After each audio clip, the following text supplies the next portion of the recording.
Okay, now moving towards exercise 4.1. Here we have question number 1. We have to separate polynomials, rational and irrational expressions from the following. अच्छा, part number 1 है आपके पास 3x minus 1/3. अच्छा, इसको ये जो है वो पॉलिनॉमियल है. पॉलिनॉमियल इसलिए है, अच्छा सबसे पहले जो आपकी नज़र इस क्वेश्चन पे पड़ी होगी वो ये है कि मैम ये तो फ्रैक्शन टर्म आ रही है इसमें. तो बेटा देखो, फ्रैक्शन टर्म तो आ रही है, पर वो जो फ्रैक्शन है वो सिर्फ नंबर के ऊपर है. सही है, उस फ्रैक्शन में कोई वेरिएबल तो था ही नहीं ना. तो हमने यही बात करी थी कि हम जो वो हमारी कांस्टेंट टर्म्स होती हैं हमें उसको कंसिडर नहीं करना है. मतलब उसकी बेसिस पे हम रेशनल, इरेशनल या पोलिनोमियल को डिफाइन नहीं करेंगे. हमें जो चीज़ कंसिडर करनी है वो ये है कि जहाँ पे हमारा वेरिएबल है, वेरिएबल किस फॉर्म में, ठीक है, क्या वो पॉजिटिव पावर के साथ है, क्या वो जो है वो रेशनल एक्सप्रेशन में प्रेजेंट है, या उसके ऊपर अंडर रूट है, रेडिकल है. ठीक है, तो यहाँ पे जो मेरे पास वेरिएबल वाली टर्म है वो तो सिंपल 3x है. सही, तो यानी कि उसके ऊपर पॉजिटिव पावर है, तो it is polynomial. Part number 2. Okay, part number 2 has only the constant term 5. It has no variable. तो ऐसे केस में भी हम उसको पॉलिनोमियल ही कंसिडर करेंगे. ठीक है, यहाँ पे देखो वेरिएबल नहीं है, तो इसका मतलब है कि वेरिएबल की पावर डेफिनेटली कितनी होनी चाहिए, 0 होनी चाहिए, और 0 भी एक होल नंबर है. ठीक है, तो हमने यही पॉलिनोमियल की डेफिनेशन में डिफाइन किया कि ऐसे एक्सप्रेशंस हैं जिसकी पावर जो है वो होल नंबर होनी चाहिए. तो definitely something raise to power 0, तो यहाँ पे 0 वाली कंडीशन है वेरिएबल की. That's why it is the type of polynomial. ठीक है, पार्ट नंबर 3 पे मूव करते हैं. It is 4/x. अच्छा, अब यहाँ पे देखिए x जो है वो आपके पास डिनोमिनेटर में प्रेजेंट है ना. तो डिनोमिनेटर में प्रेजेंट का मतलब क्या है कि अगर मैं इसको लाइक सपोज न्यूमरेटर पे शिफ्ट करती हूँ, so it will become 4x raise to power -1. तो देखिए पावर खुद ब खुद नेगेटिव हो गई है ना. तो यहाँ पे पहला केस तो ये आ गया कि वो नेगेटिव पावर होगी. ठीक है, और वो नेगेटिव पावर इसीलिए हुई है क्योंकि वो रेशनल था. तो ये देखें, दोनों चीज़ें आपस में रेलेवेंट है. नेगेटिव पावर होने का मतलब ही यही है कि उसमें रेशनल एक्सप्रेशन का मेथड अप्लाई हो रहा है, तो इसलिए वो पॉलिनोमियल तो हो ही नहीं सकता. ठीक है, तो ये आपके पास क्या हो गया, रेशनल हो गया.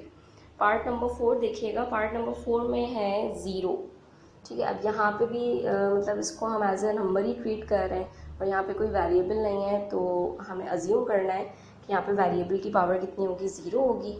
तो वो 1 से मल्टीप्लाई होकर सिर्फ कांस्टेंट की ही टर्म दे रहा है. तो ऐसे केस में हम उसको पॉलिनोमियल की ही टाइप में लेंगे. सही है, हम उसको रेशनल या इरेशनल नहीं लेंगे. पार्ट नंबर 5 देखिएगा. x² + y - 3. ये तो सिंपल पॉजिटिव पावर्स के साथ है. ठीक है, तो ये सिंपल पॉलिनोमियल कहलाएगा. पार्ट नंबर 6 है आपके पास 1/y - y. जो इसका फर्स्ट टर्म है दैट इज़ 1/y. ठीक है, तो y आपके पास डिनोमिनेटर में प्रेजेंट है, तो डेफिनेटली जब आप इसको शिफ्ट कर पाओगे तो ये नेगेटिव पावर क्रिएट करेगा. ठीक है, तो नेगेटिव पावर क्रिएट हो रही है, so it means it is the rational type. ठीक है, या फिर सिंपल अगर आप इसको ऑब्जर्व करो तो यहाँ पे डेफिनेटली वेरिएबल जो है वो आपका फ्रैक्शन में है, तो वो रेशनल ही कहलाएगा. पार्ट नंबर 7, ये तो सिंपली हमें दिख ही रहा है कि ये रेशनल ही है. पूरा आपका जो वेरिएबल है वो आपका डिनोमिनेटर में प्रेजेंट है, और उसके साथ एक कांस्टेंट भी प्रेजेंट है. सही है, तो ये तो है ही रेशनल की टाइप. Part number 8. अच्छा, पार्ट नंबर 8 में अगर जो हम ऑब्जर्व करें वो है कि भाई अंडर रूट तो गिवन है. तो ऐसा नहीं है स्टूडेंट्स कि आपने सिर्फ अंडर रूट को देखा और आपने ये कह दिया कि ये तो इरेशनल होगा. नहीं, ऐसा नहीं है. अगर आपका रेडिकल किसी ऐसी फॉर्म में है जो कि सॉल्व हो सकता है, ठीक है, तो आप उसको सॉल्व करोगे और फिर ये एनालाइज करोगे कि अब ये क्या इरेशनल बन रहा है या ये पॉलिनोमियल है. जैसे यहाँ पे जो अंडर रूट है वो 1 पे है, और हमें पता है कि 1 की तो कितनी भी पावर हो. अच्छा, अंडर रूट का मतलब क्या है कि पावर क्या है, 1/2. सही है, तो अब 1/2 हो या 1 में कितनी भी पावर हो वो 1 ही रहता है. ठीक है, तो यहाँ पे इसको हम as a simple term consider कर रहे हैं, that is 1/4, because under root 1 is equals to 1. तो 1/4 है, ये बिल्कुल एक कांस्टेंट टर्म है, कोई वेरिएबल प्रेजेंट नहीं है, so that's why it is also the polynomial case. Part number 9, here we have under root of index 3 and x - y whole square. अच्छा, अब यहाँ पे देखिए ये तो प्योर अंडर रूट की फॉर्म है, रेडिकल बन रहा है यहाँ पे प्योरली। ठीक है, जैसे अगर मैं इसको, इसी मेरे इंडेक्स कितना दिया हुआ है 3 दिया हुआ है, तो अगर मैं इसको शिफ्ट करूँगी तो ये कुछ इस तरह से बन जाएगा आपके पास x minus y whole power 2/3। ठीक है, तो ये तो प्योर आपके पास जो है वो इरेशनल फॉर्म में आ गई है, क्योंकि ये रेडिकल फर्दर सिंप्लीफाई नहीं हो रहा है। ठीक है, now we have question number 2. Here we have to separate the polynomials and non polynomials, और अगर वो polynomials हैं तो फिर हमें उसके number of variables भी state करने हैं। ठीक, अच्छा, पार्ट नंबर 1 जो है आपके पास, ये आपका सिंपली नॉन पॉलिनॉमियल है। नॉन पॉलिनॉमियल होने की वजह क्या है कि चलो एक वेरिएबल तो न्यूमरेटर में मौजूद है, पर जो एक और वेरिएबल है वो डिनोमिनेटर में। ठीक है, तो यहाँ पे फ्रैक्शनल टर्म है, तो फ्रैक्शनल टर्म है तो ये डेफिनेटली पॉलिनॉमियल नहीं है। सही, अच्छा, part number 2 here is 5xy³। तो यहाँ पे पावर्स क्या हैं, पॉजिटिव हैं। ठीक है, और कोई फ्रैक्शन भी नहीं है। तो और यहाँ पे नंबर ऑफ वेरिएबल्स कितने हैं, 2 हैं, एक x है और एक y है। अगेन नंबर ऑफ वेरिएबल्स के लिए हमें उसकी पावर को कंसिडर नहीं करना है, हमें बस सिर्फ स्टेट करना है कि कितने वेरिएबल्स हैं। तो पॉलिनॉमियल तो है with the 2 variables x and y। Okay, part number 3, 3x³ minus 4xy t। अच्छा, इसमें भी कोई नेगेटिव पावर मौजूद नहीं है, कोई रेडिकल मौजूद नहीं है, तो डेफिनेटली ये पॉलिनॉमियल है। सही है, और पॉलिनॉमियल होने के साथ साथ जो इसमें वेरिएबल्स हैं वो क्या क्या है, x है, y है, t है, तो यहाँ पे 3 वेरिएबल्स हो गए। पार्ट नंबर 4 है 16 माइनस 1/x²। अच्छा, यहाँ पे जो नंबर है कांस्टेंट है वो तो सिंगल है 16, पर आपके पास जो वेरिएबल है वो डिनोमिनेटर में आ रहा है, फ्रैक्शन फॉर्म में आ रहा है। ठीक है, तो ये नॉन पॉलिनॉमियल हो गया। Part number 5 x4 minus x² plus 1। यहाँ पे सारी पावर्स पॉजिटिव हैं, so definitely it is a polynomial and it has only one variable x। Part number 6 here we have 5³ plus 4/x। अब ये देखिएगा स्टूडेंट्स, यहाँ पे जो 5 के ऊपर उन्होंने पावर दी है ना, ये बेसिकली कंफ्यूज करने के लिए दी है कि किसी भी कांस्टेंट के ऊपर पावर है, तो बेटा कांस्टेंट के ऊपर पावर होगी, so that can be solve easily ना। उसको तो हम नंबर फॉर्म में प्रेजेंट कर सकते हैं, 5³ बिकम्स 125। तो हमें जो है वो कांस्टेंट की पावर को कंसिडर नहीं करना होता है, क्योंकि वो सॉल्व हो सकती है, वो नंबर फॉर्म में ही कन्वर्ट होगी, उसमें कोई वेरिएबल का पार्ट नहीं आएगा। ठीक है, अच्छा, अब जो नेक्स्ट इसमें टर्म है विच इज़ 4/x, तो यहाँ पे वेरिएबल आपका फ्रैक्शन में है, सो it is non polynomial. Part number 7 x minus 1। Here we have a simple polynomial case with the variable x. Part number 8 3/4xyz। अब यहाँ पे देखिए जो फ्रैक्शन है वो बेसिकली सिर्फ नंबर है, मतलब अगर xyz लिखा हुआ है इसके साथ तो 3/4 उसका क्या बनेगा, कोएफिशिएंट बनेगा। ठीक है, यहाँ पे कोई वेरिएबल डिनोमिनेटर में नहीं है। ठीक है, यहाँ पे जो नंबर है वो फ्रैक्शन में है, तो ऐसे केस में ये आपके पास पॉलिनॉमियल ही है। ठीक है, और इसमें कितने वेरिएबल्स प्रेजेंट है, x, y एंड z।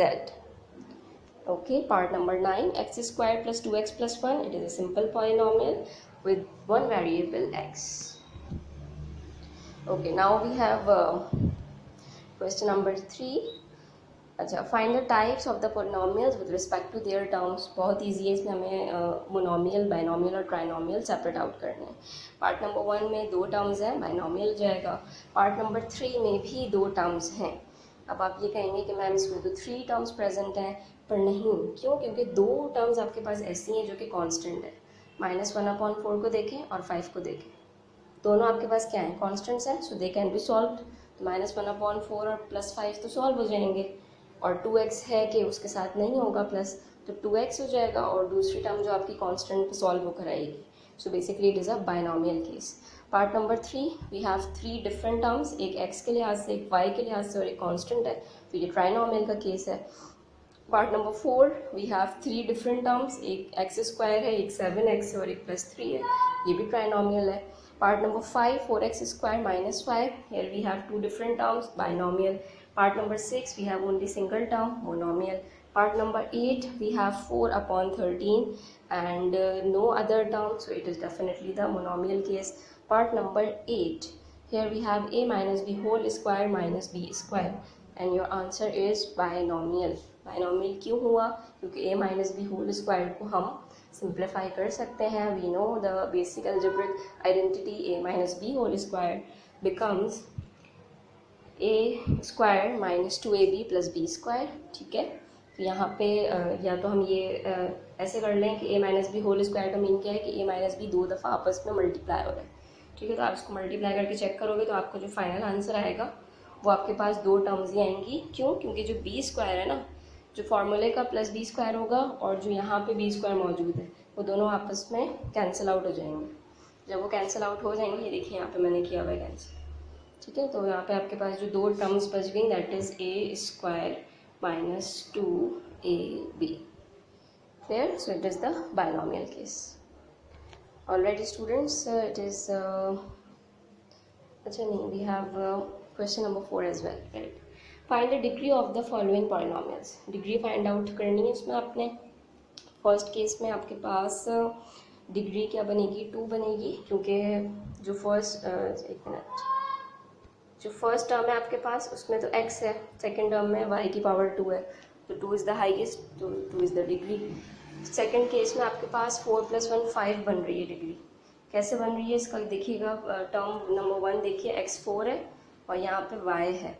ठीक है, तो 4 + 1 5 हो जाएगा, जबकि बाकी टर्म्स पे लोएस्ट पावर्स मौजूद हैं आपके पास. Part number 3, here we have 5 cube. अब देखो यहाँ पे कोई वेरिएबल नहीं है. ठीक है, तो वेरिएबल नहीं है तो ऐसे केस में वेरिएबल यहाँ पे हम अज्यूम कर सकते हैं कि x की पावर 0 हुआ होगा. ठीक है, तो डिग्री तो हमें आइडेंटिफाई करनी होती है वेरिएबल की पावर से. वेरिएबल की पावर बेसिकली क्या है? 0 है. तो आप ये नंबर को देख के कंफ्यूज मत होइएगा कि 5 क्यूब लिखा हुआ है तो डिग्री पे आप प्लेस कर रहे हो 3. That will be wrong. सही है, क्योंकि कांस्टेंट की डिग्री को नहीं देखते होते हैं. Part number 5, x square y square z square. अच्छा, यहाँ पे तो ये पूरा एक ही टर्म है, क्योंकि देखो यहाँ पे कोई डिफरेंट ऑपरेटर्स तो मौजूद नहीं है ना. यहाँ पे ये पूरा एक कंटिन्यूड फॉर्म में लिखा हुआ है, तो टर्म ही एक है, तो इसकी तमाम जो पावर्स हैं उनको प्लस कर दें तो ये आपका आंसर आ जाएगा 6. Part number 6, we have x + y + xy square. तो यहाँ पे डिग्री 1 है पहले पार्ट में, सेकेंड टर्म में भी डिग्री 1 है, पर जो थर्ड है उसमें xy स्क्वायर है, तो 2 + 1 3 हो जाएगा. Part number 7, x6 + x square y 5. तो यहाँ पे जो फर्स्ट टर्म है वो x6 है, पर जो सेकंड टर्म है वहाँ पे 5 + 2 डिग्री होके वो 7 टोटल बना रहे. तो 7 is the highest power, so it is the degree of polynomial. Part number 8, we have pi. ये जो साइन है सिंबल, इस साइन को हम कहते हैं पाई. ठीक है, इसकी एक फिक्स वैल्यू होती है दैट इज़ 3.142. ठीक है, इसकी कांस्टेंट वैल्यू होती है, तो ये भी बेसिकली एक कांस्टेंट है. यहाँ पे कोई वेरिएबल प्रेजेंट नहीं है, तो इस केस में भी हमें एज्यूम करना है कि यहाँ पे जो वेरिएबल होगा that will x to power 0. ठीक है, तो यहाँ पे पावर क्या है वेरिएबल की? 0. तो यहाँ पे हमने आंसर में डिग्री के तौर पे 0 पुट करना है. पार्ट नंबर 9 पे जो आपके पास डिग्री है वो 2 है. वो इसलिए 2 है क्योंकि अगर हम इसको देखें तो यहाँ पे इंडेक्स पे हमारे पास क्या दिया हुआ है? 3. ठीक है, इंडेक्स भी 3 दिया हुआ है और यहाँ पे जो इसकी टोटल पावर है वो भी 3 है. इसको दिखा देती हूँ आपको सॉल्व करके. ये देखिएगा, a स्क्वायर माइनस b और होल पावर तो 3 है, पर इंडेक्स भी तो 3 था ना, तो यानी वो 1/3 बना होगा इस तरह से. तो 1/3 और 3 जब कैंसिल हुए होंगे तो आपके पास जो फाइनल आंसर आएगा वो कैसे आएगा? a स्क्वायर माइनस b की फॉर्म में आएगा. सही, तो ये भी आपके पास क्या हो गया? इसकी डिग्री कितनी हो गई? 2. क्योंकि जो हाईएस्ट डिग्री आई फिर तो वो सिर्फ इसकी आई ना, इसकी डिग्री 2 आई है यहाँ पे. ओके.